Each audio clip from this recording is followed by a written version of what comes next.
सन 1875 में चलकड़ के एक निर्धन परिवार में एक शिशु का जन्म हुआ। बृहस्पतिवार को जन्म लेने के कारण इस बच्चे का नाम बिरसा रखा गया।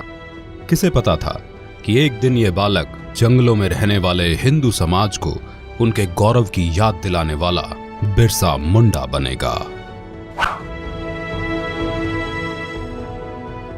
बिरसा, बिरसा, कहाँ है रे तू? माँ, मैं इधर हूँ। तू फिर से अकेला जंगल में गया था? कहीं कोई बाघ भालू उठा ले जाता तो? माँ, तू फिक्र मत कर, ये जंगल मेरा दोस्त है, इसके सभी जानवर मेरे भाई। बिरसा पढ़ाई में तेज था और ये देखकर उसका दाखिला मिशनरी स्कूल में करवा दिया गया, लेकिन वहां पढ़ने के लिए उसको जबरन धर्म परिवर्तन करना पड़ा। बिरसा, यीशु के सिवाय कोई भगवान नहीं है। बिरसा, ईसाई धर्म का पालन करने से ही तुम्हारा उद्धार होगा, वरना बाकी वनवासियों की तरह जाहिल के जाहिल रह जाओगे।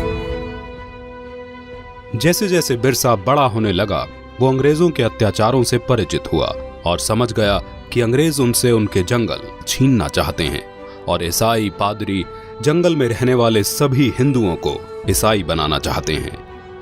आपको हमारी मदद करनी होगी ताकि हम जबरन सभी आदिवासियों को ईसाई बना सकें। ये सब देख बिरसा ने ईसाई धर्म को त्याग दिया। एक वैष्णव गुरु से दीक्षा लेकर बिरसा भगवान विष्णु और तुलसी की पूजा करने लगा। हम आदिकाल से इन जंगलों में वास करते आए हैं। ये जंगल हमारे हैं।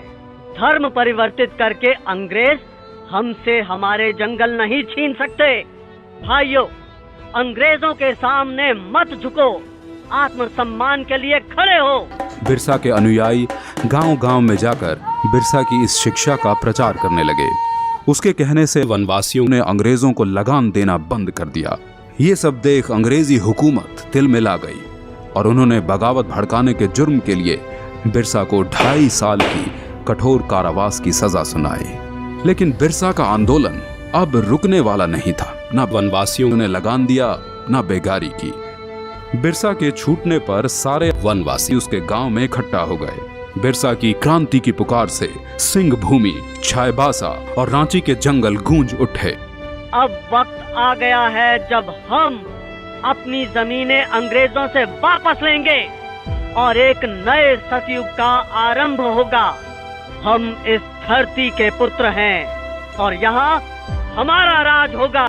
बिरसा गांव-गांव घूमकर अंग्रेजों के खिलाफ मोर्चा बढ़ाने लगा। बिरसा के अनुयायी तीर कमान से लड़कर भी अंग्रेजों की बंदूकों पर भारी पड़ने लगे। वे जंगल से आते और अंग्रेजों को मारकर गायब हो जाते। जिस तरह बिरसा हम पर और हमारे ठिकानों पे हमला कर रहा है, ऐसे तो ईसाई धर्म का यहाँ अंत ही हो जाएगा। बिरसा वनवासियों को ईसाई बनने नहीं देगा। हम बिरसा के सिर पर भारी इनाम रखेंगे, फिर देखते हैं वो भागकर कहां जाता है। हाँ, क्यों नहीं? रुपयों के लालच से भी किसी वनवासी ने बिरसा से गद्दारी नहीं की और अंग्रेजों को एक के बाद एक हार का सामना करना पड़ा। एक बार जंगल में खाना बनाने के धुएं से अंग्रेजों को बिरसा के ठिकाने का पता चल गया। सभी वनवासी सरदार बिरसा समेत पकड़े गए और उन्हें सख्त कारागार में डाल दिया गया। बिरसा की कमर और पैरों में लोहे की बेड़ियां डाल उसे एक छोटी सी कोठरी में बंद कर दिया गया। अंग्रेजों ने उसके खाने में आर्सेनिक नाम का जहर डालकर उसे मरवा डाला और दुनिया को ये बताया कि वो हैजे से मर गया। मात्र 25 वर्ष की आयु में बिरसा अपने धर्म और देश की रक्षा के लिए शहीद हो गया। 25 साल में इतना कुछ करने वाला कोई आम इंसान नहीं हो सकता और यही कारण है कि बिरसा मुंडा को भगवान का अवतार माना जाता है।